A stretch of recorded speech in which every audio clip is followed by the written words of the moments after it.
네, 베트남어를 잘할 수 있는 방법에 대해서 설명드리고 있습니다. 네, 베트남어를 잘할 수 있는 방법. 첫 번째, 베트남어로 생각해야 한다라고 했죠. 두 번째, 베트남어로 질문해야 한다. 그 베트남어로 질문하는 게 굉장히 중요해요. 그 다음, 베트남어로 대화해야 한다.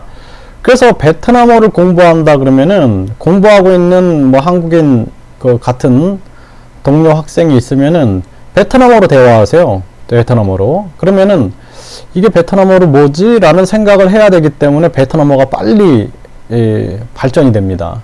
그래서 빨리 학습할 수 있는 거예요.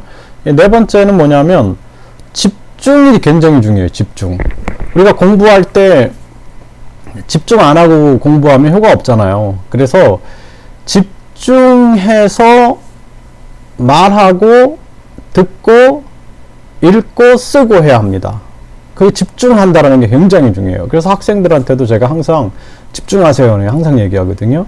그래서 뭐 예를 들어서 재미있게 뭐 비행기가 됩시다 하면 비행기 이렇게 비행기를 만들어 보는 거예요. 이렇게 재밌는 놀이인데 이 언어 동작 약속 놀이라고 하는데 이거 수업 시간에 제가 많이 했어요. 대나무가 됩시다 그러면 대나무 해가지고 이렇게 대나무를 만들어 보는 거예요. 그래서 이걸 이제 베트남어로 설명을 해주는 거죠. 그래서 이런 활동을 하다 보면은 뭐 이제 발음도 교정이 되고 그리고 집중을 할 수 있게끔 만들어 주는 거예요. 그래서 끊임없이 집중하게 하기 위해서는 사실 우리가 이렇게 막 계속 질문하고 대답하고 막 이렇게 하면은 사람들이 막 긴장하고 집중하게 되거든요. 그래서 요즘에 제가 이 코로나 때문에 학습자들하고 이제 뭐 페이스북이라든지 카카오톡이라든지 또는 뭐 스카이프라든지 또는 줌 이런 거를 활용해서 회화 공부를 하는데요.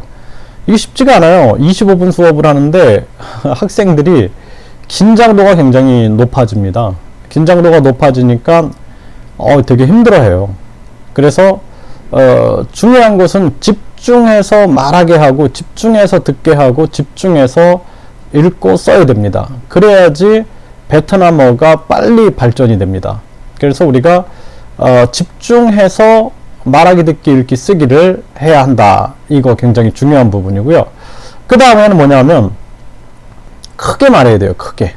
그래서 tôi là người 한국 크게 말해야 돼요. tôi là người 한국 이렇게 하면 안 돼요. 왜냐하면 크게 말할 때 집중하겠어요? 이렇게 작게 말할 때 집중하겠어요? 어떤 학생들 보면은 고향이 어디예요? 그러면은 하이정이에요. 이렇게 그렇게 하지 마세요. 말 크게 하세요. 네, 제 고향은 하이정이에요. 제 고향은 하이지정이에요. 제 고향은 하이지정이에요. 뭐 꾀형과또라 하이지정 이런 식으로 하게끔 만들거든요. 목소리를 크게 해야 돼요. 크게 해야지 뇌가 집중하게 되고 뇌가 강하게 활동하게 돼서 학습 효과가 높고 그리고 유아들 보세요. 유아들 말할 때 막 엄마 이거 주세요 하면서 높게 좀 목소리가 크거든요. 이거 좀 조그맣게 얘기해 막 이렇게도 부모들이 얘기를 하는데 크게 말해야지 이 언어의 뇌와 발음기관 이 말이라는 게 뭐 입술, 혀, 그 다음에 목청, 입술, 혀라든지 목청, 안면 근육이 다 연결돼서 뇌와 연결돼서 진행이 되기 때문에 이 베트남어를 말하는 것도 마찬가지입니다. 이것도 하나의 운동이에요. 운동하고 똑같아요. 우리가 손가락 이렇게 움직이는 운동하고 똑같다라는 거예요. 왜냐하면은 혀를 움직여야 되잖아요. 근데 우리가 뭐 베트남어를 잘할 수 있는 방법 이렇게 한국어식으로 말을 했는데 베트남어로 팍 겉에 노이팅 안 저이 노이팅 비에 저이 했단 말이에요. 그러면은 이게 또 달라요. 혀의 움직임이 다르기 때문에 운동이 필요한 거예요. 그래서 베트남어로 얘기할 땐 혀의 움직임이 다릅니다. 그래서 우리가 뭐 예를 들어서 mà hôm nay là thứ bảy tôi muốn muộn gặp bạn bè nhưng mà dạo này có corona vì thế không thể gặp được 이렇게 얘기할 때 이 혀의 움직임이 달라요. 한국어 말할 때하고 영어도 또 다르잖아요. 그렇죠? 예? 영어를 말할 때와 또 베트남어를 말할 때 다릅니다. 그래서 이건 하나의 운동과 같기 때문에 계속 크게 말하는 게 굉장히 중요해요. 또 운동을 아주 진짜 힘있게 하는 거랑 똑같다라고 보시면 돼요. 그래서 우리가 베트남어로 뭐 신짜오 크게 신짜오 땜떨라 정인태 네 rất vui được gặp các bạn 뭐 이렇게 해서 크게 말하는 것이 굉장히 중요합니다. 그 다음에는 뭐냐면 내가 베트남어를 하고 있는데 베트남어를 잘하는 사람이 고쳐주는 게 필요해요. 아니면은 잘못된 걸로 굳어질 수 있어요.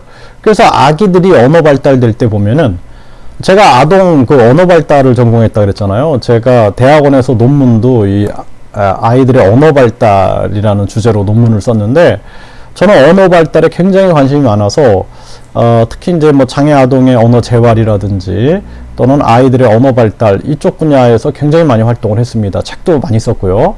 그러다 보니까 이걸 똑같이 적용돼요. 그래서 아이가 예를 들어서 뭐 우리 놀자요 이런 식으로 얘기하면 아 우리 놀아요 이렇게 해야지 이렇게 고쳐준단 말이에요.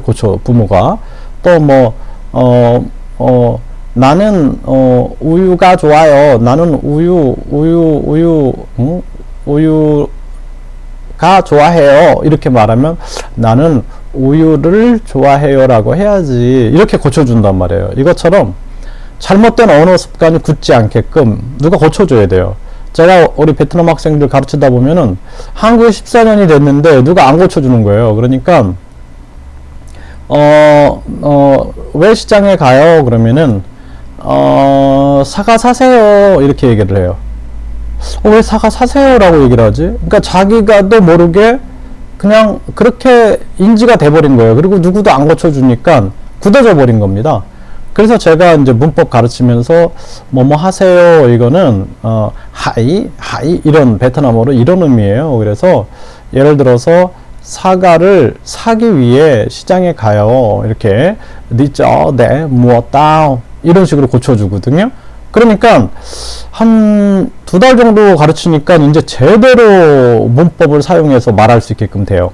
그래서 베트남어를 잘할 수 있는 방법에서 베트남어를 잘할 수 있는 사람이 고쳐준다라는 것이 굉장히 중요한 부분을 차지하고 있습니다. 그 점 꼭 유의를 해주시기를 바라겠어요. 네, 감사합니다.